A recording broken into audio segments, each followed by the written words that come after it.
이게 이제 그 맨 앞에 연말정산하고 근로소득세를 비롯한 이런 것들은 급여소득자에게 많이 해당돼서, 물론 이제 챕터 두 번째도 투자를 하지 않는 사람들은 별 재미가 없어. 이 경전도 수행을 하지 않는 사람은 아무 재미가 없거든요. 마음에 대해서 아무 관심 없는 사람은 경전이 아무 재미가 없어요. 근데 마음에 관심을 가지고 마음은 어떻게 하는 거지? 이런 거 하면, 그런데 관심을 가지면 경전이 재미가 있어요. 그런 것처럼 돈에 관심이 하나도 없으면 이 재미가 하나도 없어. 그리고 투자를 하나도 안 하면 역시 또 재미가 없어요. 근데 이제 투자라는 게 꼭 그 뭐 주식이나 부동산 투자만 있는 게 아니고 예적금도 투자예요. 예적금도 다 나와요, 여기 보면. 네. 그래서 뭐 안 하는 사람이, 예적금 안 하는 사람은 없으니까 모두에게 해당되는 거니까요. 이제 책을 보면서 할게요. 저번에 그 우리 세무사 선생님은 다 아는 거니까 술술 다 했지만, 저는 책을 보면서 하는 것도 중요하다고 여깁니다.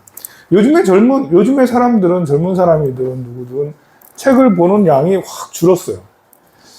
그래서 책은 요즘에는 매니아들만 책을 읽는 것이 됐어요. 예전에는 여러분들 딱 어디 취미 쓰라면 독서라고 쓸 게 없으면 독서, 영화 감상, 뭐 이런 걸 했는데, 지금은 독서라고 쓰기 미안하죠. 독서라고 책을 안 봐요. 책을 안 보면 제일 문제가 문해력이 너무 낮아집니다. 문해력이 없어져요. 그래가지고 문해력을 하면, 내가 문어체로 이렇게 하면, 문어요? 먹는 문어인가요? 요즘에 문어체 하면 애들이 문어를 못 알아들어, 이제. 그 정도로 문해력이 너무 낮아 있는데, 또 책을 또 안 읽으면 무슨 문제가 생기냐면, 책이 눈에 안 들어와요. 책을 읽으려고 해도 신문도 잘 안 보잖아요. 또 인터넷, 폰으로 되는 거 좀 읽어줘. 근데 책으로 된 걸 무슨 말하는 거지? 예, 여러분들은 그래도 이렇게 그 경정부 한다고 여기서 책을, 교재를 가지고 하니까 뭐 그래도 조금은 이제 익숙해져서 하지. 그것도 책을 몇 달 동안 안 읽다가 책을 읽기 시작하면 눈에 안 들어온다니까? 이게 이해가 잘 안 돼. 그래서 책 읽는 것도 습관이에요. 이게 대단히 중요한 습관인데요. 그래서 한번 보도록 할게요. 금융 투자로 얻을 수 있는 이익에는 어떤 것들이 있나? 예금, 적금 나오죠. 만기시점까지 맞는 이자가 뭐 이렇게 적금 맞는 게 이자 있습니다. 그 외에도 채권도 있어요. 채권은 우리가 별로 하지 않죠. 그지만 꼭 알아야 되고, 앞으로 예금보다는 차라리 채권을 해라. 그건 이제 나중에 또 설명하도록 할게요. 그리고 주기적으로 받는 이자, 주식 등을 보유하면서 받는 배당금, 또 주식이나 펀드를 쌀 때 사서 향후 주가가 또 오르거나 펀드 가치가 상승했을 때 팔아먹게 되는 매매 차익 등이 있어요. 그 중에 소득세법에서 규정하고 있는 금융 투자로 발생하는 소득. 첫 번째는 이자소득입니다. 둘째는 배당소득이고, 셋째는 양도소득입니다. 이자는 뭐 여러분들 다 아는 그런 게 이자고요. 그 다음에 이제 배당소득은 이제 여러 가지가 있어요. 채권을 사서 받는 것은 배당소득일까요? 이자소득일까요? 네, 채권도 뭐 5% 채권이 있고, 6% 회사채도 있고, 국채도 있고, 지방채도 있고, 기업채도 있어요. 뭐 삼성전자, 한전채를 6% 걸 샀다. 그러면 6% 이것은 이자인가요? 배당인가요? 이자소득이에요. 채권에서 나오는 것은 이자소득이죠. 채권은 나중에 또 매매할 수도 있어서 매매소득이나 매매 차익이 발생하기도 하죠. 그건 좀 이따 더 설명하게 되고요. 배당소득은 주식이나 뭐 이런 것들, 배당금이 대표적인 배당소득이고, 펀드 가입 후 만기 또는 환매로 인해 얻는 차익도 배당소득이다. 이제 펀드에서 나오는 것도 배당소득이라고 합니다. 또 세 번째, 양도소득은 여러분들 주식 다 팔아봐서 알 거예요. 주식이 아니라 부동산, 집 사고 팔고 해서 양도소득, 주식이나 파생상품 등에 투자하여 얻는 매매차익. 이건 이제 부동산하고 같은 개념이죠. 주식도 양도소득입니다. 지금 여기서는 금융투자에 대한 거니까 부동산하고 또 다른 거죠. 그래서 이자소득, 배당소득, 양도소득이죠. 가장 안전한 거는 이자소득. 은행에 넣고 이자 받는. 그 다음 배당소득은 이제 좀 배당 리스크가 좀 발생할 수 있죠. 채권이 갑자기 이제 그 브라질 채권 샀다가 이제 모라토리움 해서 휴지 조각이 될 수도 있고, 국채 샀다가 채권이 가격이 푹 떨어져서 이제 이자는 받아도 나중에 차익이 뭐 힘들어지는 그런 것도 생길 수 있습니다. 어쨌든 여기 순서대로 이자소득이 제일 안전하고, 배당소득부터는 좀 이해를 하고, 이게 뭐 하는 게 배당소득이지? 라는 거 생각을 좀 하고 공부가 좀 필요한 거고요. 양도소득 하려면 이제 약간 정말 이제 부동산 매매하듯이 부동산을 여러분들이 땅을 샀다가 팔고 또 샀다가 팔고 하려면 얼마나 부동산의 전문가가 돼야 되겠어요. 그런 것처럼 양도소득은 공부가 훨씬 더 많이 필요한 부분이죠. 자, 그러면 각 항목별로 좀 더 자세히 살펴보겠는데요. 이자소득, 배당소득을 합해서 금융소득이라고 그래요. 네, 그 금융소득이 연 2천만 원이 넘으면 금융소득 종합과세, 종합과세가 들어가서 좀 골치 아파지는데요. 어쨌든 이것을 다 합해서 금융소득이라고 합니다. 종소세라고 그러죠. 종합과세에서 하니까. 사회초년생들이라면 보통 매월 받는 월급 중 일부를 적금에 가입하고 하거나 통장에 보관하는데, 요즘에는 적금도 최소 3% 이자를 지급하고 있고, 토스뱅크, 카카오뱅크 이런 데에서도 2% 이상의 이자율을 적용받기도 합니다. 요즘에는 이자가 높아서 이제 금융소득, 종소세, 그러니까 종합소득, 금융소득, 종합과세 대상자가 예전에는 별로 없었거든요. 왜냐하면 이제 이자소득 해봐야 얼마 안 되니까, 또 배당 많이 안 받고 그러는데, 요즘에는 이자가 높아지면서 이제 현금 5억 이상만 갖고 있는 사람들은 이 금융소득 종합과세 대상이 돼요. 그래가지고 좀 머리 아파져. 그래가지고 그럴 때는 거기 과세표를 기준으로 삼아야 되는데, 그거 잘 모르니까 그냥 그럴 때는 세무사 김철종한테 전화해가지고 내 거 세금 어떻게 내야 돼? 그래야 되는 거지 뭐. 그래서 주식이나 펀드 등에 투자하면 예금, 적금 등과 비교해서 분명 원금 손실에 대한 리스크를 안고 있지만 그만큼 더 높은 수익률을 기대할 수 있습니다. 예금, 적금 등에서 이자를 받거나 주식, 펀드 등에서 배당금 또는 분배금을 받는 경우 금융회사에서 15.4% 원천징수라고 그러죠. 원천징수를 해줘요. 그래서 이제 이렇게 주식이나 채권 이런 거 할 때는 여러분들이 따로 세금을 생각할 필요가 없어요. 거기서 원천징수를 해가기 때문에 떼고 난 다음에 잔액을 지급하죠. 예를 들어 1년 만기 5%짜리 적금에 1,000만 원을 가입했다고 가정해보면 역시 여러분들이 나중에 이자 받을 때 15.4%를 떼고 받아요. 그래서 이제 보험 하시는 분들께서 많이 얘기하죠. 우리는 비과세다. 우리 10년 동안 이렇게 쭉 적금을 넣으면 나중에 비과세로 받을 수 있어. 라고 그걸 엄청 강조를 하고 그러죠. 자, 그러면 50만 원 중에 내가 떼인, 여기서 예시가 나오네요. 그래서 1,000만 원과 함께 내가 받게 되는 이자 금액이 실수령은 50만 원이 아니라 15.4%를 제한 42만 3천 원을 받게 된다고 합니다. 50만 원 중에 내가 떼인 7만 7천 원은 어디로 갔을까? 이거는 이제 원천징수에서 떼간 거고요. 근로소득 원천징수 제도하고 유사하죠. 여러분들 회사 다니시는 분들은 다 알 거예요. 근로소득에 원천징수를 하죠.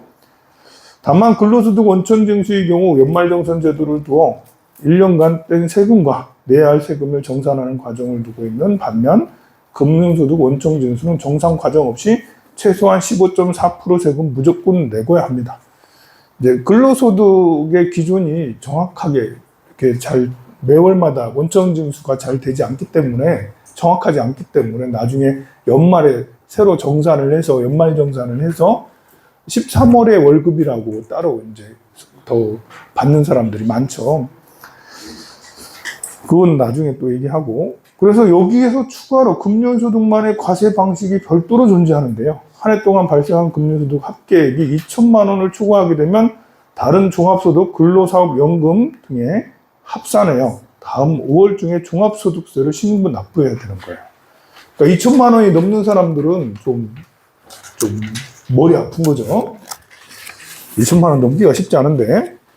그래서 원천징수된 15.4%의 추가로 세부담이 늘어날 수 있습니다. 이를 금융소득 종합과세라고 부르죠. 금융소득 종합과세는 금융소득 합계액 연 2천만 원이 넘는지 여부가 핵심인데, 만약 2천만 원을 초과하지 않는다면 기존의 원천징수를 납부했던 15.4% 세금만으로 종결되며 추가적인 세금은 발생하지 않아요.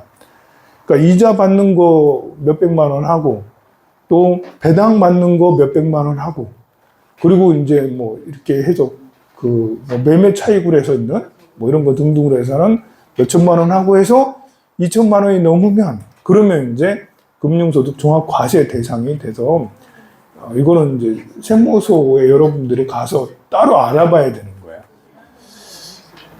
나는 그만큼 전혀 안 되는데 이자 1년 해봐야 10만 원밖에 안 되는데요 라고 그렇게 하시는 분들도 이런 걸 따로 공부하는 이유는, 나는 거기에 해당되지 않지만 상식으로 알아두시라고. 상식으로 알면 아는 게 힘이 됩니다.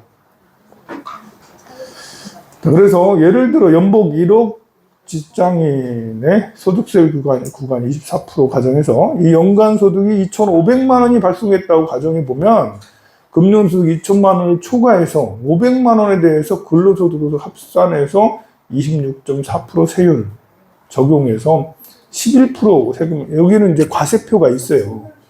그래서 금년소득 2,500만 원 또는 뭐 3천만 원, 5천만 원 이제 이렇게 됐을 때는 거기에 해당되는 과세표가 있고 복잡해서 개인이 따로 알아보기는 좀 쉽지가 않아서 세무사랑 좀 상담을 해야 되는 것입니다. 다음 페이지 넘어갈까요? 한 장 넘겨서.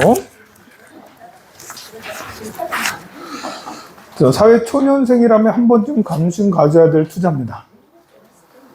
예금은 워낙 쉽기 때문에 뭐 따로 가미할 게 없는 거고요. 적금에 보관하면서 2%, 3%대 이자를 얻을 수 있다. 안정적이면서 요즘 금리가 높아졌다고는 하지만 수익률 측면에서 다소 아쉬운 면도 있다.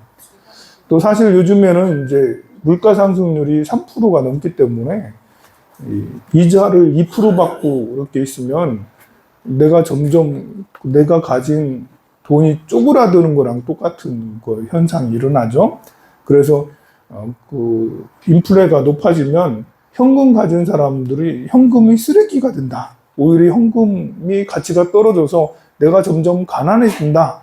라고 해서 이제 이렇게 이런 데 투자를 더 다른데 펀드나 아니면 주식이나 부동산에 더 투자를 하게 되는 것도 그래서 그런 것이죠. 인플레가 심한 요즘에는 정말 이제 자꾸 이렇게 투자를 유도하는 사람이 맨날 하는 말이 그 현금은 쓰레기다. 이제 맨날 현금 중요한데 맨날 쓰레기다. 그렇게 얘기를 합니다. 그 말 듣고 너무 혹해서 정말 쓰레기인가 그렇게 생각하면 안 되죠. 자, 어디에 투자하고 어떻게 운영하는 것이 좋을까? 사회초년생들은 비록 현재는 소액이지만 장기간에 걸친 투자가 가능하다고 큰 메리트가 있다. 사회초년생들은 길게 보고 꾸준하게 성장이 기대되는 상품에 투자하는 것이 바람직하고, 이러한 측면에서 사회초년생들이 단순히 예금 적금에 묻어두는 것은 별로 추천드리지 않고요. 막상 어떻게 될지 모르니 펀드에 투자하는 분들도 있는데요. 펀드는 이제 수수료가 비싸다고 여기 저자는 야, 펀드 수수료 너무 비싼데, 예, 그리고 내가 어디에다 투자했는지 잘 몰라요. 펀드다 하면은 그러니까 내 눈으로 확인이 안 되니까. 그래서 저라면 ETF 투자, 그 중에서 지수 ETF 투자하는 것을 고려해 본다. 우리나라도 지수가 이제 이렇게 1000에서 2000에서 지금 2600선으로 이렇게 있잖아요. 3000 올라갔다 다시 내려오기도 했지만, 그래서 지수는 장기적으로 보면 이제 계속해서 성장한다. 그렇기 때문에 지수에 투자하는 것이 제일 낫다. 이렇게 안전하다. 우리나라 지수보다는 이제 미국 나스닥이나 S&P 지수는 끝없이 성장하더라. 이렇게 여기에서 지금 도표가 나오네요. 이런 이제 무지막지한 도표가 있나요? 이게 살인적인 도표인지. 이런 거 보면 골치 아파요. 네, 이거 믿지 마세요. 예. 또 어떤 사람들은 이제 올 연말이나 내년쯤에는 다시 한 30% 폭락할 수 있다라고 주장도 합니다. 지금 이제 미국 대선 때문에 미국 그 국채가 미국 국채가 엄청나게 지금 이제 그 옐런 장관이 미국 재무부 장관 옐런 장관 있잖아요. 옐런이라는 장관이 있어요. 여성 장관입니다. 재무부 장관인데 이 국채를 찍어내는 이제 다 그 주체가 되는 거예요. 이 옐런 장관이 바이든을 만들기 위해서 지금 역대 이렇게 대통령 선거 중에 대통령 선거 그 해에 보통 11월 대선이잖아요. 보면 그 해에 미국 주가가 올랐는데 떨어진 대통령은 없었다. 1950년대부터 지금까지 2번인가요? 4번인가 있긴 한데 그런데 이제 코로나 상황 트럼프는 올랐는데 떨어졌어. 레이건인가 누구는 올랐는데 떨어졌는데 그때는 오일 쇼크 이런 것들 때 등등의 정치적인 이유나 전쟁 또는 코로나 같은 이런 것 위기 때문에 주가 지수가 올라갔는데도 불구하고 떨어진 거지. 그 이후에는 대부분 주가 지수가 올랐으면 그해 주가 지수가 올랐으면 지금 현 정권이 당선이 되더라 라는 게 법칙이라는 거지. 그래서 옐런 장관이 지금 바이든을 재선시키기 위해서 이 할아버지를 재선시키기 위해서 이 미국의 주가 지수 올리는 방법은 쉬워요. 이미 나와 있어. S&P나 이제 나스닥 올리는 방법은 뭐냐면 돈을 많이 풀면 유동성이 막 늘어나니까 많이 풀면 푸는 대로 이만큼 풀었으면 이만큼 주가 올라가고 이만큼 풀었으면 이만큼 주가 내려 이만큼 풀었으면 이만큼 올라가고 이게 거의 연동된다라는 거예요. 이게 그러니까 유동성하고 주가 지수랑 연동돼서 미국 옐런 재무장관이 국채를 찍어내는데 장기채는 안 팔려. 미국 장기채는 아무도 안 살려고 그래. 미국 어떻게들 다 불안하지. 왜냐면 미국이 빚이 몇 경원이거든요. 빚이 5경원인가 6경원. 하여간 GDP의 한 2배 정도 되는 엄청난 빚이 너무 많아. 1년에 내는 세금만 해도 수백조예요, 수백조. 세금이 아니라 이제 1년에 내는 이자만 해도 수백조를 내야 돼. 엄청나게 많으니까 전 세계 많은 사람들이 많은 국가에서 은행들에서 장기채를 안 사요. 예전에는 장기채를 누가 사줬냐? 중국에서 사줬거든. 중국에서는 요즘에 안 사고 있던 국채마저 다 팔고 있거든요. 그래서 옐런 장관이 장기채 안 팔리니까 단기채를 팔합니다. 단기채. 이 장기채라는 것은 10년 이상 된 거. 5년 이상이라면 거의 대부분 장기채인데요. 듀레이션이 10년, 20년 되는 만기가 20년짜리, 30년짜리, 10년짜리 이런 만기를 미국채를 말하는 거고요. 단기채는 2년에서 5년, 1년에서 5년 사이에 단기채를 말해요. 그러니까 이제 3년 뒤에 원금 다 받고, 이자까지 그때까지 받고, 이렇게 하는 걸 말하는 거죠. 근데 요거를 단기채를 어마무시하게 뽑고 있는데, 요즘에 약간 주가 지수가 주춤하잖아요? 요즘에 이제 채권을 덜 찍고 있다라는 거지. 왜냐면 대선 내 2분기, 3분기에 4분기에 대선이잖아. 그러니까 3분기쯤 6월 지나서 6월, 7월, 8월 이럴 때 어마무시하게 풀겠다고 지금 조금 4월 달에 조금 덜 풀고 3월, 4월 좀 덜 풀고 나중에 더 풀겠다라고 그러고 있는 거예요. 그래서 이제 이런 것들이 이렇게 강제로 대통령을 당선시키기 위해서 이치에 맞지 않게 단기채를 잔뜩 풀어가지고 이렇게 하겠다는 자체는 경제에 엄청난 리스크를 줄 수 있다는 거예요. 그러니 대선이 끝나고 나면 후다닥 이제 후다닥 될 수도 있다. 이제 모르지. 이제 지금 어쨌든 미국 경기는 세계 최강으로 아주 좋습니다. 그 이유는 여러 번 얘기했잖아요. 투자, 엄청난 투자, 리쇼어링. 우리나라도 일본에도 대만도 다 미국 투자를 하고 있기 때문에 그리고 미국 경기는 세계에서 제일 잘 나가고 있어요. 아직까지는. 그런데 이제 좋은 경기도. 그래서 여기 있는 이제 나스닥 지수랑 S&P 500 지수랑 쭉 올라가고 있는데요. 자, 이런 여기서도 올라갔다 내려오기도 하잖아요. 보면 30%씩 빠지거든요. 보면 이러기 때문에 이제 위험하다고 할 수도 있지만 또 더 긴 걸로 놓고 보면 결국은 내려갔다가 다시 올라서 정고점을 돌파하더라. 그래서 지수 투자가 예금보다 더 낫다. 적금보다. 예금이나 적금 많이 해봐야 4%, 5% 이상 적금 잘 안 주잖아. 그러니까 여기 보면 5%가 아니라 20%까지도 될 수 있으니까 이렇게 지수 투자를 하자라는 그런 것이 여기에 주장하는 겁니다. 그래서 다음 페이지 넘어가서 채권 투자 역시 괜찮은 투자 방법이 될 수 있다. 채권 얘기 나오죠. 채권은 이제 국채가 있고요. 지방채도 있어요. 울산에서도 채권 발행하죠. 그리고 이제 회사채가 있고요. 그리고 이제 어쨌든 은행채도 있습니다. 은행채, 회사채 이렇게 있습니다. 사업에 필요한 자금을 조달하기 위해서 발행하는 유가증권이라고 그러죠. 쉽게 말하면 차용증입니다. 황룡사에서도 채권을 발행할 수 있어요. 아무도 안 사서 그렇지. 아무도 안 사서 그렇지. 우리도 발행할 수 있지. 채권에 투자하면 정해진 날에 꼬박꼬박 이자가 입금되므로 안정적인 현금 흐름을 만들 수 있고, 이제 황룡사에서 만들어낸 채권을 하이힐드란 채권이에요. 너무 고위험 채권이라고 하는 거죠. 그러니까 저는 채권을 발행하면 여러분들한테 10%, 아니 20% 줄게. 2부로 줄게. 여러분들은 2부 보고 눈이 월등하지만 황룡사를 보면 아닌 것 같은데. 그래서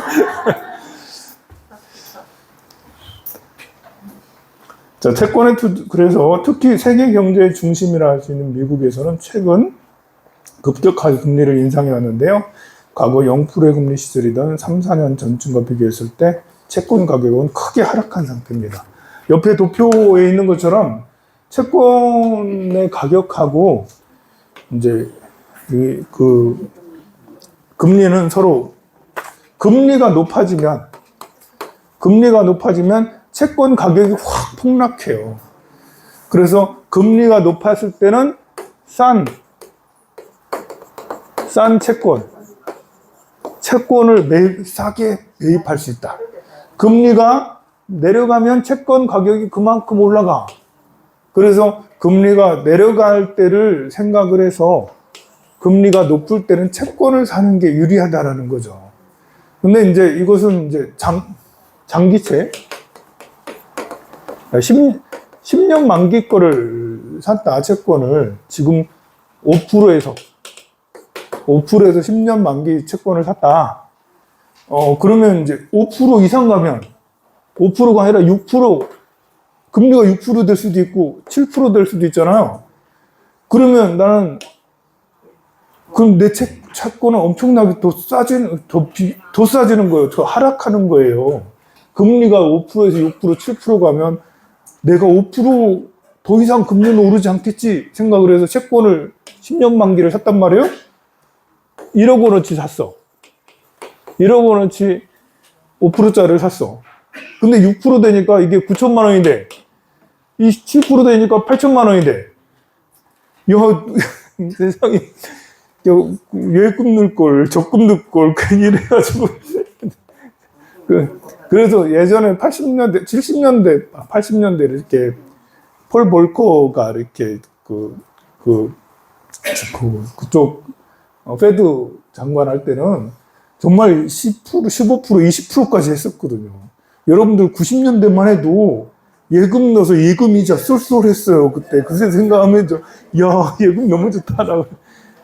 그때는 10%가 넘는 이제 이자를 줬기 때문에, 여기 10%막 되기 때문에, 지금은, 자, 지금 5%인데, 6%안 올라가겠지? 7%안 올라가기 10%안 되겠지? 이게 6%에 10% 되면 이게 7천만 원이 되는 거예요. 엄청나게 손해잖아. 반대로 5%에서 4% 4% 내려가면 1억 원이 1억 2천만 원이 되네? 3% 되면 1억 3천만 원이 되네? 야, 2% 되면 1억 5천, 1% 되면 1억 5천만 원도 되겠다. 1% 되면 1억 5천만 원까지. 야, 이 채권이 막 대단하네. 라면서 이렇게 따라서. 근데 오르든 내리든 나는 안 팔 거야.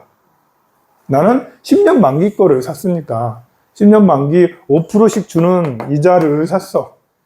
예, 이것만 해도 사실은 은행보다 낫잖아요. 10년 동안 계속 5%를 받을 수 있어요. 나중에 만기 때 원금 받을 수 있습니다.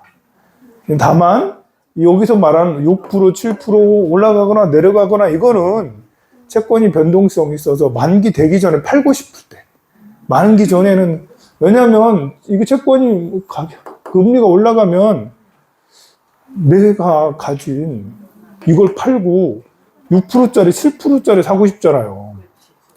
그래서 채권 가격이 내려간다라는 거예요. 내가 7% 채권을 살라니까 5%에 샀던 것을 팔라니까 사람들도 다 그렇게 생각해. 그래가지고 이제 내가 1억에 샀던 것이 좀 더 낮게 9,500만 원, 9,200만 원 좀 떨어지는 거예요. 그렇지만 그거 팔고 그럼 다시 7%짜리 들어가야지. 이런 사람들이 있나?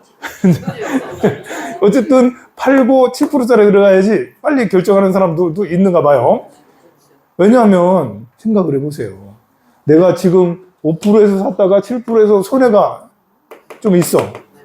그렇지만 돈을 좀 더 못해서 팔아버리고 돈을 좀 못해서 7%짜리 샀어. 야, 그러면 이거는 또 내려가는 걸 생각해보면, 야, 이때는 좀 리스크를 해서 내가 좀 몇백만 원, 또 몇천만 원 손해보고 채권을 팔고 새로 7%짜리 샀지만 그때는 손해죠. 근데 내려가서 2%, 3%까지 내려간 걸 생각을 하면 그러면 잘했다. 시간이 지내서 보면 잘한 거죠. 그래서 여기 채권들도 이렇게 그 매매 차익 같은 것이 발생할 수 있는 거예요. 금방 내가 10년 만기 쪽으로 샀다 하더라도 사람에 따라서는 이제 빨리 팔고 올랐을 때 다시 새로 사고 좀 돈을 더 넣어가지고 그러면 나중에 이렇게 하는 거죠. 이렇게 할 수도 있어요. 분할로 내가 1,000만 원이 있으면 여기 5%에 100만 원씩 사고 더 올라가면 또 100만 원 더 사고 더 올라가면 또 100만 원 더 사고 그래서 언제까지 올라갈지 모르겠지만 다시 계속 100만 원까지 이렇게 사면 그래서 500만 원어치 샀어. 그리고 조금씩 내리잖아요. 가만히 있다가 다시 또 올르기도 하거든. 그럼 또 이제 사기도 하고. 그래서 1,000만 원을 사놓고 있으면 나중에 쭉 이렇게 내려가서 2%까지 내려가지 않겠어요? 2%까지? 모르겠어요. 어쨌든 채권의 원리는 그렇습니다. 그러니까 이게 어떤 문제가 생기냐면 1%일 때, 0%일 때 채권, 미국의 은행들이 채권을 엄청 많이 샀어요. 코로나 시절에 1%, 2% 예금 그때 진짜 많이 했거든. 여러분들이 예금을 하면 은행들이 뭘 사겠어요? 채권을 사거든요. 그러니까 코로나 시절에 0%, 1%일 때 은행에 물밀듯이 돈이 들어왔거든, 현금들이. 그걸 가지고 채권을 한 20%, 30%에서 많이 샀을 거거든. 비중에 어느 만큼은 채권 사는 비중이 있어요. 근데 1%에 또 샀던 채권이 금리가 5%가 됐단 말입니다. 그러니까 채권 가격이 여기다가 축 떨어진 거지. 그래서 은행 파산하는 거예요. 그래서 채권 들고 있는 비중이 많으면 많을수록 재미가 없는 것 같다, 여러분들. 그냥 집중 안 하고 딴 얘기 하는 것 같아서. 집중해 주세요. 예전에 무슨 은행이지? 무슨 은행 이제 파산했잖아요. 우리 말고 저 미국에 작년인가 재작년에 그 은행 파산할 때도 마찬가지예요. 1%, 0%에서 채권을 정말 많이 샀거든요. 채권이 이렇게 비쌀 때 산 거예요. 근데 5%가 되니까 금리가 5%까지 슉 이제 올라가 버리니까 은행이 채권을 가득 들고 내가 100억 원어치의 채권을 샀는데 이게 50억 원, 30억 원으로 떨어진 거예요. 그래서 자기 자본 비율이, BIS 비율이 확 줄어들어서 파산하는 거예요. 그러면 이제 자기 자본 비율이 낮아지니까 은행에 예금했던 사람들이 불안한 거야. 내 돈이 녹는 거 아니야? 그래서 내 돈 인출해달라고 해서 뱅크런이 생기는 거죠. 뱅크런이. 돈 내놓으세요. 예금했던 사람들이 저 출금할게요. 해가지고 그때 그 은행 사태 때 주말에 이런 일이 벌어졌어요. 주말에 이런 문제가 탁 터지자 주말에 예금했던 사람들이 모두 다 인출해 간 거예요. 그래서 월요일에 파산했어. 은행이 월요일에 현금이 다 동나가지고 줄 수가 없으니까 은행이 파산해버렸단 말입니다. 정말 기적적인, 엄청 튼튼한 은행이었거든요, 그 은행이. 그런데 채권 가격이 너무 급락해버리니까, 금리를 너무 빨빨빨빨 올리다 보니까 채권이 엄청나게 빠지는 바람에 은행이 손해가 엄청난 거예요. 그래서 지금 5.25%잖아요. 미국 그 기준금리가. 시장금리는 좀 4.5% 이러지만, 그지만 이게 7% 가고 8% 가고 이렇게 되면 미국 은행들이 못 버티고 다 이제 떨어질 수밖에 없는 거예요. 그래서 10%까지 금리가 올라가는 일은 거의 없을 거다. 그러나 지금 5.25에서 6%는 또 갈 수도 있나?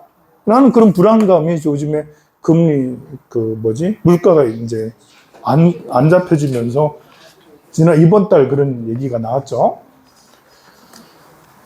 자, 여기까지만 얘기하고 공부를 하시네. 이거 진도를 좀 더 빼셔야 되는데, 채권 얘기하면서 진도가 좀, 다음 주에도 절세수다 갖고 오세요. 자, 71페이지. 경전, 다시. 71페이지. 중간쯤에 선남자야. 그때는 멸하는 것이 법의 성품이란 말을 하지 말아라.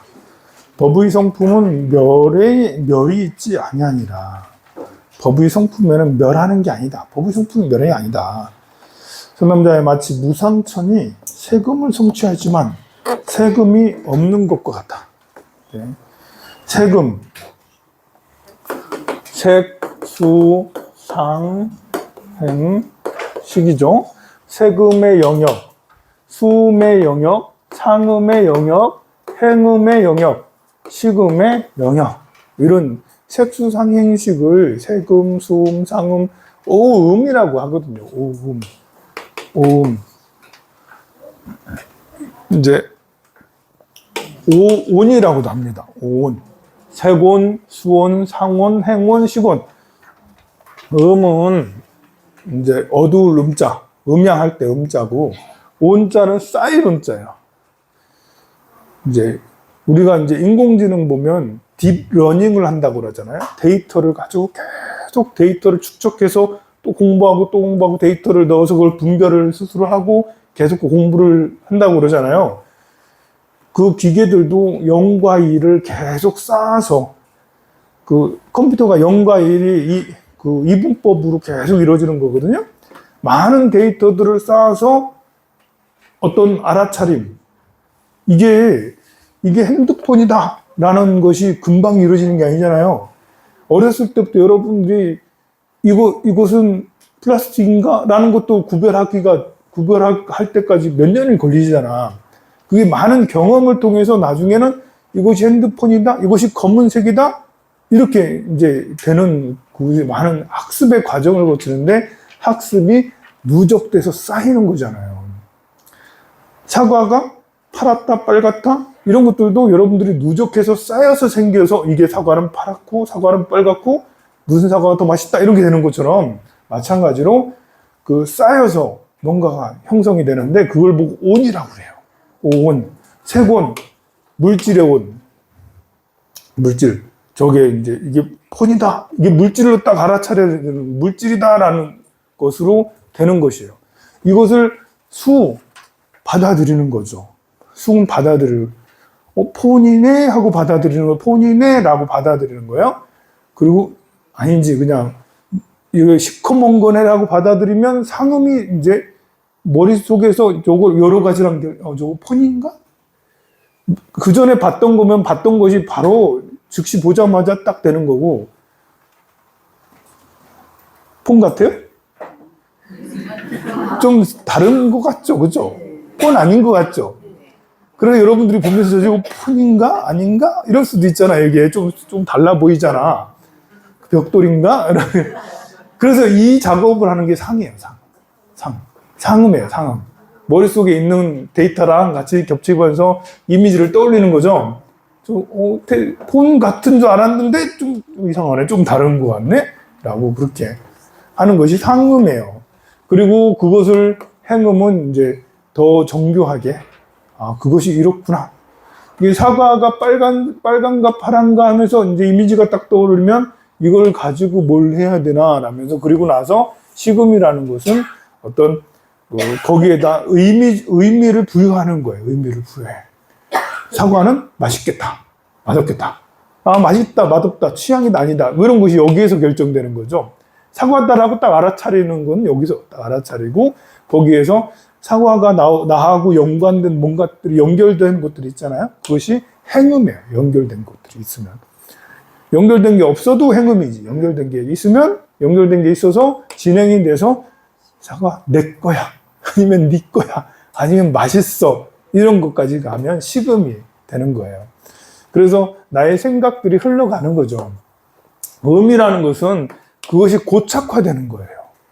거기에 음은 좀 떨어지기가 어려운 정도의 어떤 그 세계가 되는 거예요. 그러니까 같은 말인데 그 느낌을 다르게 펼친 거예요. 오는 그야말로 데이터다. 데이터가 쌓여서 되는 거고, 음이라는 것은 거기에다가 이제 이렇게 그 어떤 집착, 애착 같은 이런 것들이 들러붙은 거예요. 그래서 색음의 영역, 색음. 이제 이렇게 그 음력할 때 달 음력이잖아요. 양력은 이제 밝은 거고 음력은 음하다라는 거잖아요. 그래서 음이라는 것은 이렇게 정신세계의 영역, 더 그 보이지 않는 영역, 집착의 영역, 이렇게 얘기를 하잖아요. 음하다. 저 사람 음하다. 뭐 하다는 거지? 저 사람 음하다. 음흉하다. 음하다. 이런 것처럼 약간 비슷한 그런 느낌이 있습니다. 그래서 세금을 초월하다. 여기 보면 세금을 성취했다. 세금을 성취했다. 세금을 성취했다는 건 세금을 초월했다는 거예요. 수음을 초월하다, 상음을 초월하다, 행음을 초월하다, 식음을 초월하다. 세금을 초월했다는 것은 물질에 대한 초월이니까 공을 확실하게 알았다. 모든 것을 비웠다. 세금, 물질과 이제 색과 공을 잘 이해하고 거기에서 초월하는 이런 것들을 세금을 성취했다라는 것입니다. 더 나아가서 수음과 상음과 생음과 식음도 성취해 가는, 여기에서 성취할 때만, 성취한다라는 것은 장애가 있다는 거잖아요. 이 장애를 극복하는 그런 과정들을 우리가 능엄경에서 오음 변마장, 50변마장 나왔잖아요. 50변마장에 오음을 10가지로 한 음마다 10개의, 세금에서 10개의 장애, 수음에서 10개의 장애, 상음에서, 행음에서, 식음에서 10개의 장애에서 다 더해서 50가지 장애가 있다고 해서 50가지 변마장. 그러니까 10가지 장애를 극복을 하면, 장애를 이겨내면 세금을 성취한 거고, 여기 수음의 10가지 장애를 하면 수음을 다 성취한 것이죠. 그래서 여기서는 세금을 성취, 무상천이, 저 무상천은 색계의 아주 저 위에 있는 천상입니다. 세금을 성취하였지만 세금이 없는 것과 같느니라.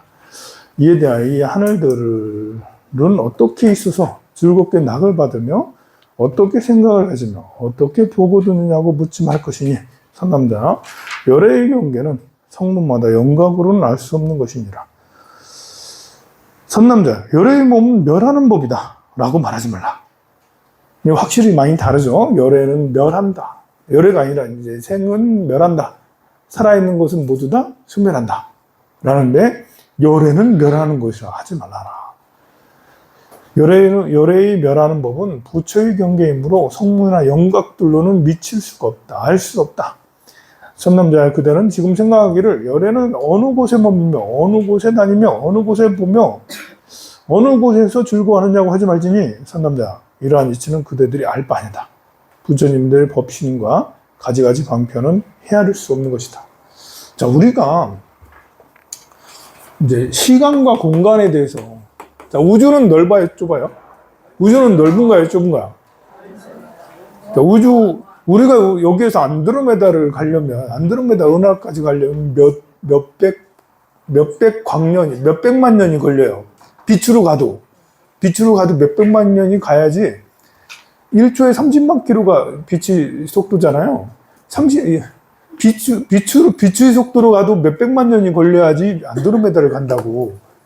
얼마나 멀어요.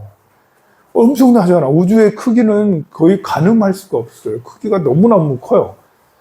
우주의 공간이라는 것은, 우리가 다른 우주를, 지구가 멸망해서 다른 데로 이주할 생각을 한다라는 자체가 무의미할 정도야. 화성은 그래도 좀 몇 달이면 가니까 갈 수가 있지. 근데 화성에 누가 살아요? 살 수 있어요? 화성에 기지를 건설하는 여기에 그 화성의 극한의 환경이 여기 기후 위기가 생겨서 지구가 기후 위기가 생기면 지구의 극한 환경이 될 거 아니에요? 아무리 망가진 지구라고 하더라도 화성보다 낫겠다. 아무리 기후 위기가 막 되고 해도 화성보다 나을 거라고.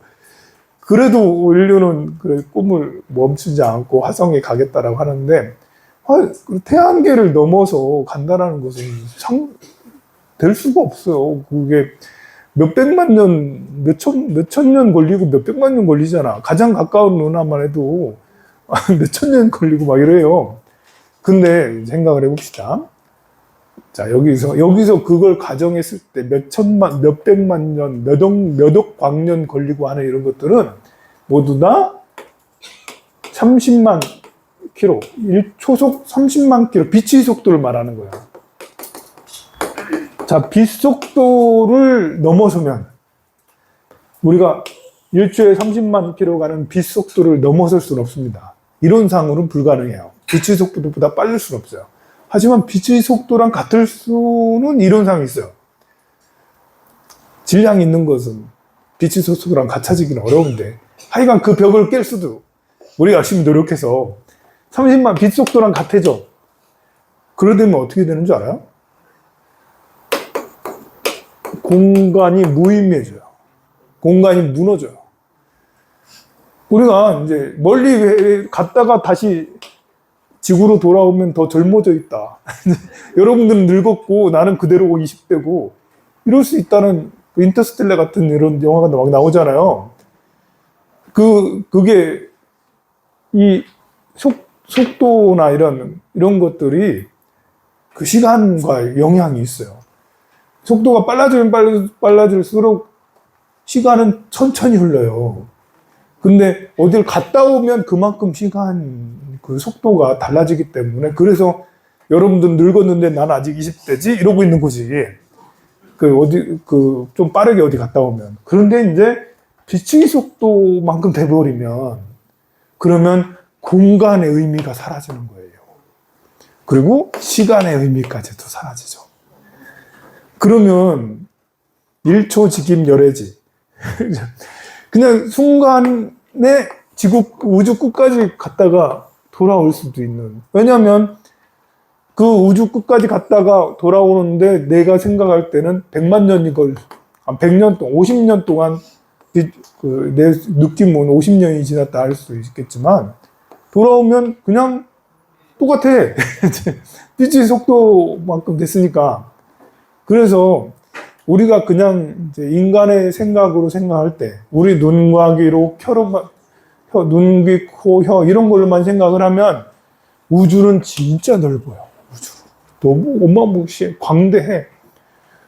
그러나 빛의 속도에 준하는 정도까지 그래 속도가 달라지면 완전히 세계가 달라지는 거죠.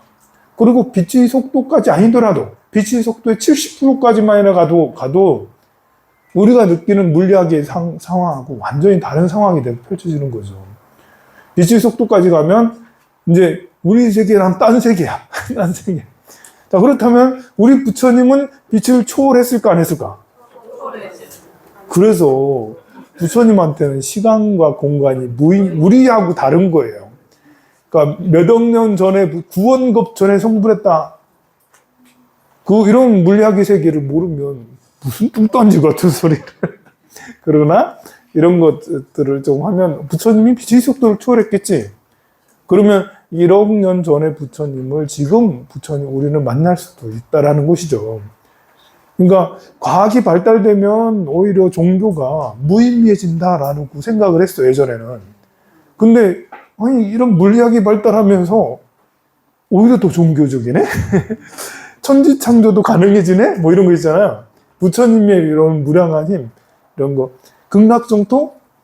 극락세계도 당연히 있을 수 있지. 그래 되면? 그리고 뭐 지옥의 세계 이런 것들도 역시 있을 수 있죠. 자, 그래서 계속해서 조금만 더 보고 그만할게요. 자, 무상천. 세금이 성취하였지만 세금이 없는 것 같다. 이 안을 어떻게 있어서 즐겁게 낙을 받으며 어떻게 생각을 가지며 어떻게 보고 듣냐고 묻지 말지니 열의 경우 했네요. 이거? 밑에서 여섯 번째 줄. 또 선남자야. 불법승을 닦으며 항상하다는 생각을 가질지니 이 세 가지 법은 다르다는 생각도 없고 무상하다는 생각도 없고 바뀌다는 생각도 없느니라. 만일 이 세 가지 법에 대하여 다르다는 생각을 닦는다면 이런 이들의 청정한 삼귀는 의지할 곳이 없으며 금지하는 계행도 구족하지 못하며 마침내는 성문 영각의 보리과도 중득하지 못하려니와 만일 이러한 헤아릴 수 없는데 항상한 생각을 닦는 이는 곧 귀의할 곳이 있다. 이제 그러니까 삼보에 귀의하는 것도 참 부처님과 가르침과 승가에 귀의하는 것도 부처님은 항상하고 즐겁고 그리고 나이고 그리고 깨끗하고 완벽하다는 거잖아요. 완벽하기에 부처님께 귀의를 할 수가 있다라는 그런 것입니다.